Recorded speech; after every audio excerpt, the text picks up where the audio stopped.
What we're talking about today is my year in review with the FiTech. So I'm gonna break it down into a few different areas: dependability, quality, drivability, ease of use, and power.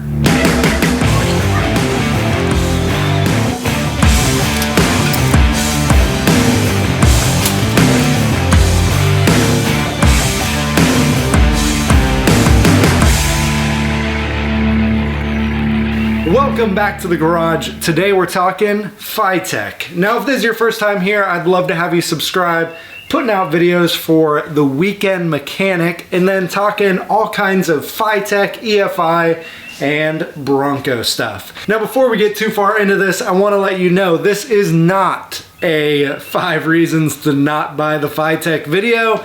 This is my opinion. I have been running the FiTech for well over a year now.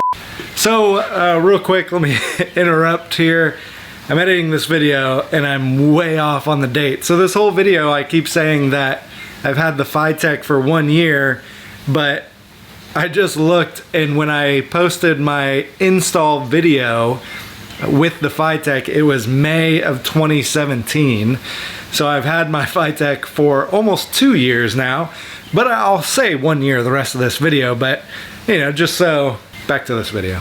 If you're looking for a negative video about the FiTech, this may not be the video that you're looking for, but this is gonna be the truth of my experience with the FiTech. All right, so first, dependability. Now, I'm gonna give this an 8 out of 10, which I know is gonna be shocking to a lot of you because you feel like the FiTech can't be dependable, but remember, this is my assessment, this is my experience with my FiTech. I'm gonna say that a lot of the times that I have been having troubles, it hasn't really been the FiTech. Like, I've had vapor lock issues, I've had issues with my distributor, I've had issues with my wiring. It hasn't been FiTech's fault if I've been having an issue. Now, recently I've had issues with my handheld controller, and that's brought that dependability down for sure, but for the most part, my FiTech has worked really, really well and has been really reliable. The funny thing is, the time that I'm stranded on the side of the road the most is because I run out of gas. Like, let's be honest, it's not FiTech's fault if I run out of gas. But the next area I want to talk about is quality.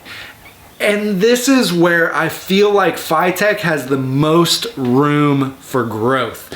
You guys know that there are so many things on the FiTech that you know, a lot of people talk about are trouble issues. And I just told you that I've been having issues with my handheld controller.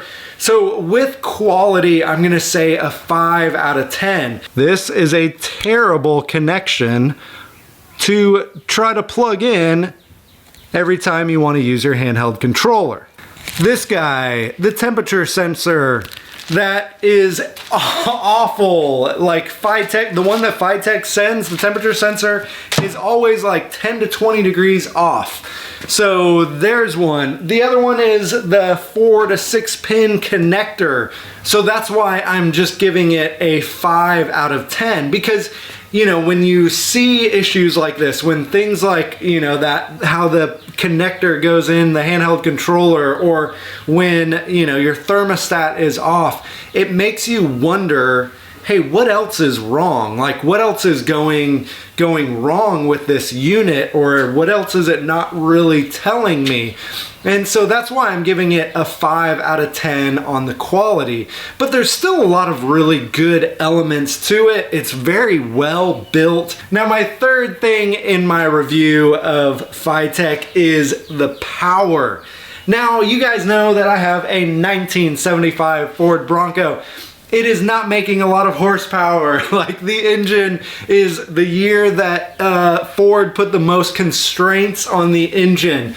But man, when I put the FiTech on there, it just opened up the the motor, like there are so many elements of when I put that FiTech on there, like it felt like I was adding 100 horsepower. Now, I probably only got about 20 horsepower because I did the dyno pull, you guys saw it, and I got 140 horsepower. So, you know, obviously I probably wasn't much lower than 120 horsepower before that dyno pull, but just driving it, like I felt like there was a ton more power when I put the FiTech on. Now, the other change that I made was I added a new intake, an Edelbrock intake, and so that could have added some to it as well. But really, I feel like the FiTech does give you more power because it's maximizing the fuel-air ratio mixture, and it's tuning on the fly, and there's stuff going on there that's pretty awesome. So with power, I'm gonna say a 10 out of 10. I know some of you guys think that's crazy, but I've thought it's been an awesome difference. Now, number 4 is the drivability, and I'm gonna say a 10 out of 10 as well. Like, guys, the FiTech is pretty awesome. Having an EFI on there and just seeing the difference in drivability, it's awesome. And I told you earlier, like, a lot of my issues haven't been with the FiTech, it's been with other stuff, with running out of gas, whatever it is. So the FiTech really has been dependable, and it's been awesome to drive. But that takes me to number 5, which is ease of use. And this is the one, if you saw my video where I was just kind of breaking down, is the FiTech worth it? I talked about the handheld controller. I talked about you know, just the user interface with it, and I feel like this is such a hard spot for the FiTech. So number 5 is ease of use, and I'm gonna say it's like a 1 out of 10. Like, if you have to dive into your FiTech and you have to go into the settings and you have to, you know, change stuff, it is so hard, and it's not user friendly. Like, it's not like you can open it and be like, oh yeah, like I get how they're thinking. It's like, who designed this? Like the you know, menu layout and where things are placed, like it makes no sense. I've made a ton of videos. If you own the FiTech and you're watching this video, I have made a ton of videos. I'll put a playlist above where you can check out some of the things that I've just learned while having the FiTech. Now, with that said, there are a lot of people who've put the FiTech on and it's worked great. There are people who have never had to go into the settings to actually change it, which I'm extremely jealous of you. And in all honesty, once I got my FiTech settings and kind of got it working, I never really touched the handheld controller again. Like, I didn't need to go back in and change anything or look at anything. So really, the ease of use, once you get it, like once you've got the settings and it's running good, the ease of use is like a 10 out of 10. But with that, like when you first get it and you have to get into the controller and you're going through the settings, it's a 1 out of 10. And that brings me to my last point, number 6 on my 1-year review of having a FiTech, and that is the feedback. Now, I'm talking about the feedback from you guys. So I have really enjoyed having my FiTech unit, but I have honestly regretted buying it and making videos because of the amount of negative feedback that's out there with the FiTech. And I get it, like you guys are having trouble with it. You guys are watching my videos because you're having trouble with it. I get it, like I don't want anyone to feel bad if you've left me a comment talking about your issues with FiTech, but man, like it really has made me regret ever making any videos or buying my FiTech because of how much negativity is out there.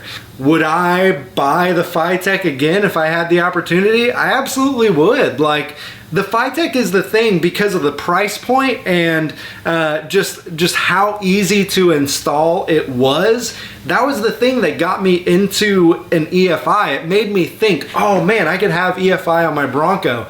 And for that, like, I'm forever grateful for having my FiTech. But I'm just at the point where I want to try something else. Like, my handheld controller isn't working. FiTech told me to send the unit back, and Edelbrock contacted me and said, hey, would you want one of our ProFlow systems to try on your Bronco? And I was like, absolutely.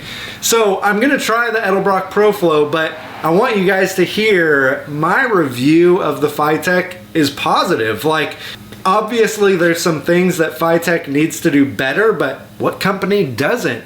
So that's it. If you guys have a FiTech and need some troubleshooting videos, some help installing, whatever it is, check out some of the videos that I've made. If you are thinking about buying a FiTech, I hope this helped you. I'll put a link in the description below where you can get one or where you can check out a couple of the other options. All right, guys, I'll talk to you later.